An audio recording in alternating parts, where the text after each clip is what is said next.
Hello, welcome to Electrical Circuits, part number 17.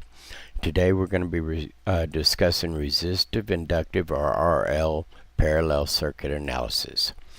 As you see in the schematic above, we do have a parallel circuit.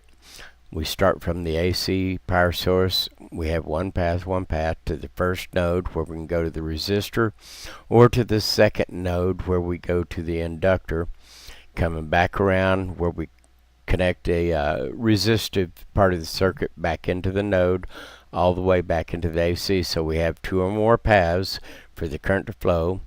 We have 60 hertz frequency, 50 ohms at the resistor, 208 volts total voltage, and 150 ohms of inductive reactance at the inductor.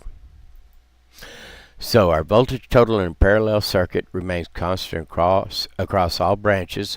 So V sub T is equal to V sub R is equal to V sub L, which is equal to 208 volts. So we can go ahead and populate V sub R and V sub L with that 208 volts.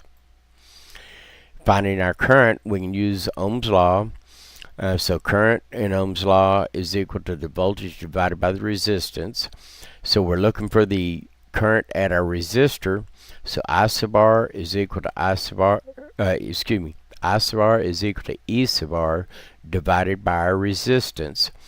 So that's 208 divided by 50 ohms equal 4.16 amps.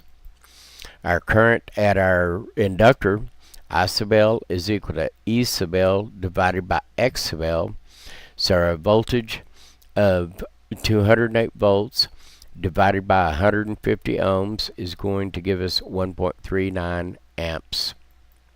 And then for our total current, we have to use the Pythagorean theorem. And so I sub T is equal to the square root of I sub R square plus I sub L square.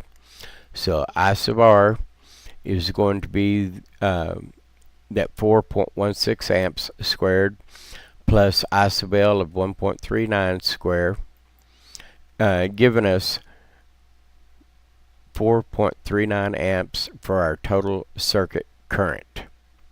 Again, notice our quick checks when we start mixing inductors and resistors together, they're out the door. They no longer work. So we have to trust our math. You should be able to trust your math from the DC formulas or the purely resistive formulas, where we did have those quick checks to rely upon. Now we're going to find our inductance is equal to the inductive reactance divided by 2 times pi times our frequency of 60 hertz. We have our inductive reactance of 150 ohms, and so that is going to give us 397.89 millihenries. Now we're going to look at our VARs.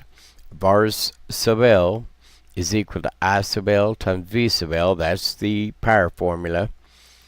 And so when we plug in 1.39 amps times our 208 volts, will give us 289.12 VARs.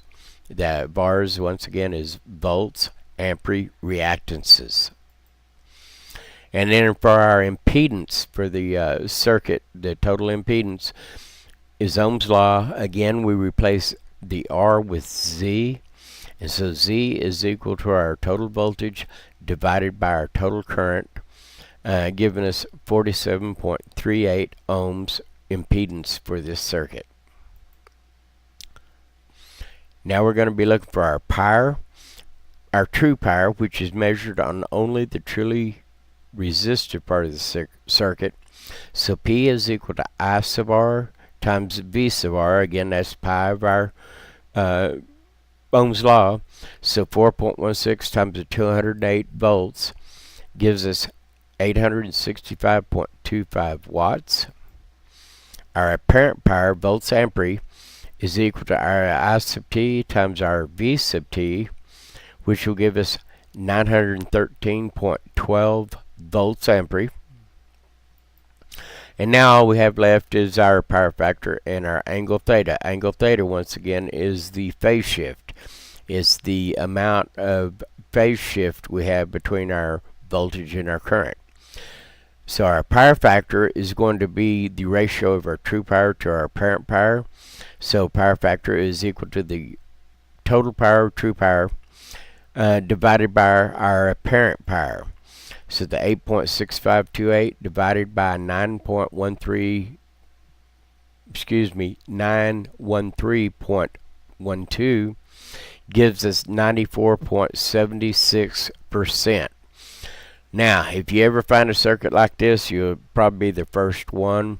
We try to achieve as close to 100% as we can, but in reality, if you get somewhere in the neighborhood of 75-80%, you're doing really good on that power factor. We have some loss in our conversions, the mechanics of it and everything, so you probably won't see many that's over 80% in reality, but the math still works. And then we have our angle theta, which is the arc cosine of the power factor. And so our angle theta is equal to cosine to the -1. Plug in the power factor as a decimal and not a percentage, so 0.9476 gives us 18.63 degrees of phase angle. In reality, this is either going to be a 17 or a 19 degrees. The minutes and seconds really they don't matter. That would be close enough. So here's the list of all the calculated values. So we're ready to go out with our meters and measure the live circuit and compare these values to see if that part of the circuit has any issues with it. That concludes part number 17 of the series. Thank you.